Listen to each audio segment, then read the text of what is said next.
പുതിയൊരു വീഡിയോയിലേക്ക് എല്ലാവർക്കും സ്വാഗതം.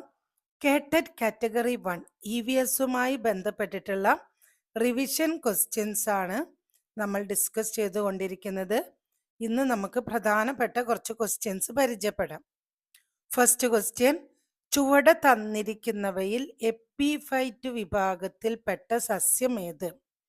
എപ്പിഫൈറ്റ്: ഇത്തിൽ കണ്ണി, റഫ്ലേഷ്യ, മൂടില്ല താളി, മരവാഴ. അപ്പൊ നമുക്ക് നോക്കാം. ഇത്തിൽ കണ്ണി സ്വയം ആഹാരം നിർമ്മിക്കുന്നു, പക്ഷെ ജലവും ലവണവും മറ്റ് സസ്യങ്ങളിൽ നിന്നും വലിച്ചെടുക്കുന്നു. ഇത്തിൽ കണ്ണി ഇപ്പൊ ഒരു മാവിന്റെ മുകളിലൊക്കെ ആണെങ്കിൽ അവ ജലവും ലവണവും മാവിൽ നിന്ന് വലിച്ചെടുക്കുന്നു, പക്ഷെ ഇത്തിൽ കണ്ണി സ്വയം ആഹാരം നിർമ്മിക്കുന്നു.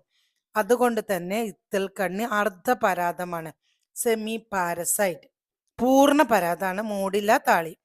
ആഹാരം സ്വയം നിർമ്മിക്കുന്നില്ല, വേണ്ട പോഷക ഘടകങ്ങൾ അത് മറ്റ് സസ്യങ്ങളിൽ നിന്നും വലിച്ചെടുക്കുന്നു.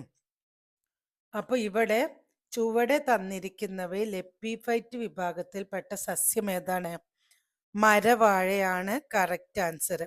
മരവാഴ ആഹാരം സ്വയം നിർമ്മിക്കുന്നു.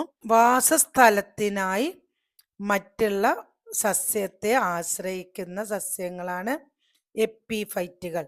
ചെറിയ വേരുകൾ മരവാഴയെ മരത്തിൽ പറ്റിപ്പിടിച്ച് വളരാൻ സഹായിക്കുന്നു. കട്ടി കൂടിയ വേരുകൾ അന്തരീക്ഷത്തിൽ നിന്ന് ഈർപ്പം വലിച്ചെടുക്കുകയാണ് ചെയ്യുന്നത്. അപ്പോൾ വാസസ്ഥലത്തിനായി മാത്രം ആതിഥേയ സസ്യങ്ങളെ ആശ്രയിക്കുന്ന സസ്യങ്ങളാണ് എപ്പിഫൈറ്റുകൾ. എക്സാമ്പിൾ ഓർക്കിഡുകൾ. താഴെ നൽകിയിരിക്കുന്ന സൂചനകളുടെ സഹായത്തോടെ മണ്ണ് തിരിച്ചറിയുക. എന്തൊക്കെയാണ് സൂചനകള്? ഇത് അമ്ല സ്വഭാവമുള്ളതാണ്. കിഴക്കൻ മലനിരകളിലും പശ്ചിമഘട്ടത്തിലും ആസാം കുന്നുകളിലും കാണപ്പെടുന്നു. ഇരുമ്പിനാൽ സമ്പുഷ്ടമാണ്. ഏതാണ് മണ്ണ്?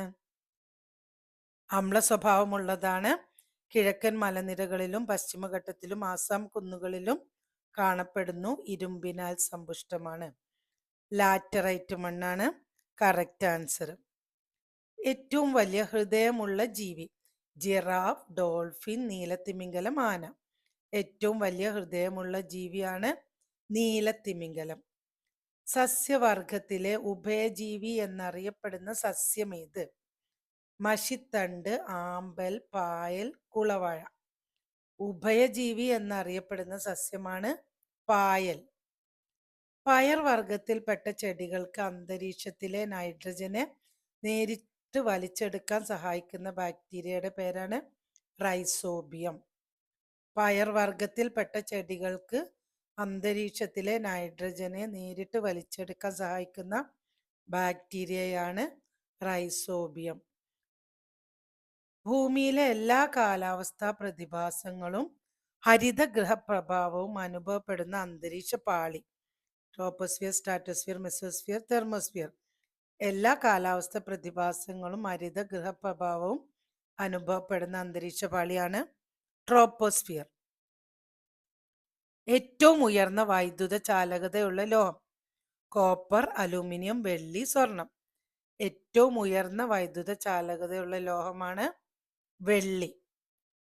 ചുവടെ കൊടുത്തിരിക്കുന്നവയിൽ ആഹാരത്തിന് ഉപയോഗിക്കുന്ന സസ്യഭാഗങ്ങളുടെ ശരിയായ കൂട്ടങ്ങൾ. ഫസ്റ്റത്തെ നോക്കിയേ, ഇല, ചീര, ക്യാബേജ്, മുരിങ്ങ. ഇതില് എല്ലാം എന്താണ്? ഇല, ചീര, ക്യാബേജ്, മുരിങ്ങ മൂന്നും ഇലകളാണ്. അടുത്തതോ? അപ്പൊ അത് ശരിയായിട്ടുള്ള ജോഡിയാണ്. ഇല, ചീര, ക്യാബേജ്, മുരിങ്ങ എന്നത് ശരിയായിട്ടുള്ള ജോഡിയാണ്. അതുപോലെ കാണ്ഡം, കരിമ്പ്, ക്യാരറ്റ്, ഉരുളക്കിഴങ്ങ്. അവിടെ എന്താണ് തെറ്റ്? ക്യാരറ്റ് എന്താണ്? ക്യാരറ്റ് വേരാണ്, കാണ്ഡമല്ല. ടാപ്പ് റൂട്ടാണ് ക്യാരറ്റ്. ഉരുളക്കിഴങ്ങ് എന്താണ്? ഭൂഗർഭ കാണ്ഡമാണ് ഉരുളക്കിഴങ്ങ്. അപ്പൊ ആ ഒരു ജോഡി തെറ്റാണ്. ഇതില് ക്യാരറ്റ് എന്ന് പറഞ്ഞാല് വേരാണ്. അതുപോലെ വേരുകളുടെ കൂട്ടത്തിൽ ഏതാ തന്നിരിക്കുന്നത്? കപ്പ, മഞ്ഞൾ, ബീട്രൂട്ട്. ഈ 3 വേരുകളുടെ കൂട്ടത്തിൽ തന്നിരിക്കുന്നത്. അപ്പൊ ഇതിൽ ഏതാണ് തെറ്റ്? മഞ്ഞൾ എന്താണ്? മഞ്ഞള് ഭൂകാണ്ഡമാണ്. മഞ്ഞള് ഭൂകാണ്ഡം. അപ്പൊ കപ്പ വേരാണ്. വേരിലാണ് ആഹാരം സംഭരിച്ചു വെച്ചിരിക്കുന്നത്. അതിന് സംഭരണ വേരുകൾ എന്നാണ് പറയുന്നത്. എന്നാൽ എല്ലാ കിഴങ്ങുകളും സംഭരണ വേരുകളല്ല. ഉരുളക്കിഴങ്ങ് എന്താണ്? രൂപാന്തരം പ്രാപിച്ച കാണ്ഡമാണ് ഉരുളക്കിഴങ്ങ്. അത് വേരല്ല. കപ്പ വേരിലാണ് ആഹാരം സംഭരിച്ചു വെച്ചിരിക്കുന്നത്. മഞ്ഞൾ എന്താണ്? മഞ്ഞൾ ഭൂകാണ്ഡമാണ്. അപ്പൊ ആ ജോഡിയും തെറ്റാണ്. ഈ സംഭരണ വേരുകൾ ക്യാരറ്റ്, ബീട്രൂട്ട്, കപ്പ, മധുരക്കിഴങ്ങ് ഇതൊക്കെയാണ് സംഭരണ വേരുകൾ. അപ്പൊ കാണ്ഡം, വേര് അതിൽ പറഞ്ഞിരിക്കുന്ന ഗ്രൂപ്പ് തെറ്റാണ്. അടുത്തത് വിത്ത്, നെല്ല്, ഗോതമ്പ്, പയർ. അത് ശരിയാണ്. അപ്പൊ അതില് ഒന്നാമത്തേതും നാലാമത്തേതുമാണ് കറക്റ്റ് ആൻസർ. 1, 4 എന്നുള്ള ജോഡിയാണ് കറക്റ്റ് ആൻസർ. ശാസ്ത്ര ക്ലാസ്സിൽ പലതരം പഠിതാക്കൾ ഉണ്ട്. ഇവരിൽ പരീക്ഷിച്ചു നോക്കാനും ചെയ്ത് പഠിക്കാനും ഇഷ്ടപ്പെടുന്നവരും തെറ്റിനെ കുറിച്ച് ആശങ്കയില്ലാത്തതുമായ വിഭാഗം. ക്രിയാത്മക പഠിതാക്കൾ, സാമാന്യ യുക്തി പഠിതാക്കൾ, ഭാവനാത്മക പഠിതാക്കൾ, വിശകലനാത്മക പഠിതാക്കൾ. ആൻസർ എന്താണ്? ക്രിയാത്മക പഠിതാക്കൾ. ഒരു കോമ്പൗണ്ട് മൈക്രോസ്കോപ്പിൽ വസ്തുക്കളെ നിരീക്ഷിക്കുമ്പോൾ വസ്തുവിൽ പതിക്കുന്ന പ്രകാശത്തിന്റെ അളവ് നിയന്ത്രിക്കുന്ന ഭാഗം. ഐപീസ്, ഡയഫ്രം, ഒബ്ജക്റ്റീവ് ലെൻസ്, സ്റ്റേജും ക്ലിപ്പും. Correct answer diaphragm. താഴെ കൊടുത്തിരിക്കുന്ന പ്രക്രിയകളിൽ ശിശു കേന്ദ്രീകൃത ക്ലാസ് മുറിയുമായി ബന്ധപ്പെട്ട പ്രസ്താവന ഏത്? അധ്യാപകന്റെ ശബ്ദവും പ്രകടനങ്ങളും കുട്ടി അനുഭവിക്കുന്നു. പുസ്തക കേന്ദ്രീകൃതമായ അറിവിനെ കുട്ടി പുനരവതരിപ്പിക്കുന്നു. കുട്ടിയുടെ സ്വാഭാവികമായ ജിജ്ഞാസ പരിപോഷിപ്പിക്കുന്നു എന്നാട്ടോ. ജിജ്ഞാസ എന്നത് വിട്ടുപോയിട്ടുണ്ട്. കുട്ടിയുടെ സ്വാഭാവികമായ ജിജ്ഞാസ പരിപോഷിപ്പിക്കുന്നു. കുട്ടി അധ്യാപികയുടെ ചോദ്യത്തിന് മാത്രം ഉത്തരം നൽകുന്നു. പ്രക്രിയകളില് ശിശു കേന്ദ്രീകൃത ക്ലാസ് മുറി, അധ്യാപകന്റെ ശബ്ദവും പ്രകടനങ്ങളും കുട്ടി അനുഭവിക്കാം. അത് ശിശു കേന്ദ്രീകൃതമല്ല അല്ലെ. പുസ്തക കേന്ദ്രീകൃതമായ അറിവിനെ കുട്ടി പുനരവതരിപ്പിക്കാം. കുട്ടി പുസ്തക കേന്ദ്രീകൃതമായ അറിവിനെ പുനരവതരിപ്പിക്കുന്നതും ഒരു ശിശു കേന്ദ്രീകൃതമല്ല. കുട്ടി അധ്യാപികയുടെ ചോദ്യത്തിന് മാത്രം ഉത്തരം നൽകുന്നു. അതും ശിശു കേന്ദ്രീകൃതമായ ക്ലാസ്സിന് ബന്ധപ്പെട്ടതല്ല. കറക്റ്റ് ആൻസർ എന്താണ്? കറക്റ്റ് ആൻസർ കുട്ടിയുടെ സ്വാഭാവികമായ ജിജ്ഞാസ പരിപോഷിപ്പിക്കുന്നു. ഇതാണ് കറക്റ്റ് ആൻസർ. ഇതാണ് ശിശു കേന്ദ്രീകൃത ക്ലാസ് റൂമുമായിട്ട് ബന്ധപ്പെട്ടത്.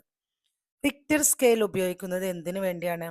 അഗ്നിപർവ്വതത്തിന്റെ തീവ്രത അറിയുന്നതിന്, ചുഴലിക്കാറ്റിന്റെ തീവ്രത അറിയുന്നതിന്, വെള്ളപ്പൊക്കത്തിന്റെ തീവ്രത അറിയുന്നതിന്, ഭൂകമ്പ തീവ്രത അറിയുന്നത്. റിക്ടർ സ്കെയിൽ എന്താണ്? ഭൂകമ്പത്തിന്റെ തീവ്രത അറിയുന്നതിനാണ് റിക്ടർ സ്കെയിൽ ഉപയോഗിക്കുന്നത്. കാർഷിക മേഖലയിലെ നൂതന പ്രവണതകളായ polyhouse farming, precision farming, hydroponics, aeroponics എന്നിവയുമായി ബന്ധപ്പെട്ട് താഴെ കൊടുത്തിരിക്കുന്ന പ്രസ്താവനകളിൽ ശരിയായവ ഏവ? ഇപ്പൊ കൃഷിയെ കുറിച്ചിട്ടൊക്കെ വിശദമായിട്ട് തന്നെ ഞാനൊരു വീഡിയോ ചെയ്തിട്ടുണ്ട്. താഴെ ഡിസ്ക്രിപ്ഷൻ ബോക്സിൽ നൽകാം അതിൻ്റെ ലിങ്ക്. ഈ പറയുന്ന കാര്യങ്ങളൊക്കെ അതിൽ വ്യക്തമായിട്ട് പറഞ്ഞിട്ടുണ്ട്. എയ്റോപോണിക്സിൽ പോളിത്തീൻ ഷീറ്റ് ഉപയോഗിച്ച് മണ്ണിനെ പൊതിയുന്നു. പോളിഹൗസ് ഫാമിംഗിൽ താപനിലയുടെ ക്രമീകരണം സസ്യ വളർച്ച ത്വരിതപ്പെടുത്തുന്നു. മണ്ണിനെ പഠിച്ച ശേഷം കൃഷി ഇറക്കുന്ന സമ്പ്രദായമാണ് ഹൈഡ്രോപോണിക്സ്. മത്സ്യ വളർത്തലുമായി സഹകരിച്ചുകൊണ്ട് ഹൈഡ്രോപോണിക്സ് എന്ന കൃഷിരീതി നടത്തി വരുന്നു. അപ്പൊ ഏതാണ് ഇതിൽ ശരിയായിട്ടുള്ളത്? ഇപ്പോൾ എയ്റോപോണിക്സിൽ പോളിത്തീൻ ഷീറ്റ് ഉപയോഗിച്ച് മണ്ണിനെ പൊതിയുന്നു, അത് തെറ്റാണ്. പോളിഹൗസ് ഫാമിംഗിലെ താപനിലയുടെ ക്രമീകരണം സസ്യ വളർച്ച ത്വരിതപ്പെടുത്തുന്നു, അത് ശരിയാണ്. പോളിഹൗസ് ഫാമിംഗിൽ താപനിലയുടെ ക്രമീകരണം സസ്യ വളർച്ച ത്വരിതപ്പെടുത്തുന്നു, ശരിയാണ്. മണ്ണിനെ പഠിച്ച ശേഷം കൃഷി ഇറക്കുന്ന സമ്പ്രദായമാണ് ഹൈഡ്രോപോണിക്സ്. ഹൈഡ്രോ എന്ന് പറഞ്ഞാൽ വെള്ളത്തിലാണ്, വെള്ളത്തിലെ കൃഷിയാണ്. എയ്റോ എന്ന് പറഞ്ഞാൽ വായുവില്. അപ്പോൾ മണ്ണിനെ പഠിച്ച ശേഷം കൃഷി ഇറക്കുന്ന സമ്പ്രദായം ഹൈഡ്രോപോണിക്സ്, അതും തെറ്റാണ്. മത്സ്യ വളർത്തലുമായി സഹകരിച്ചുകൊണ്ട് ഹൈഡ്രോപോണിക്സ് എന്ന കൃഷിരീതി നടത്തി വരുന്നു, അത് ശരിയാണ്. അപ്പൊ അതില് കറക്റ്റ് ആൻസർ 2ഉം 4ഉമാണ്.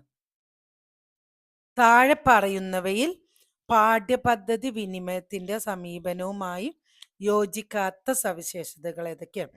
യോജിക്കാത്തത്, പാഠ്യപദ്ധതി വിനിമയത്തിന്റെ സമീപനവുമായി യോജിക്കാത്തത്: വിഷയാധ്യാപനത്തിന് സഹായകമായത്, അതുപോലെ പരിസ്ഥിതി സൗഹൃദമായത്, പ്രവർത്തനാധിഷ്ഠിതമായത്, പഠിതാവിന്റെ പ്രകൃതത്തിന് അനുയോജ്യമായത്, ആർജിത അറിവിനെ മാത്രം പരിഗണിക്കുന്നത്.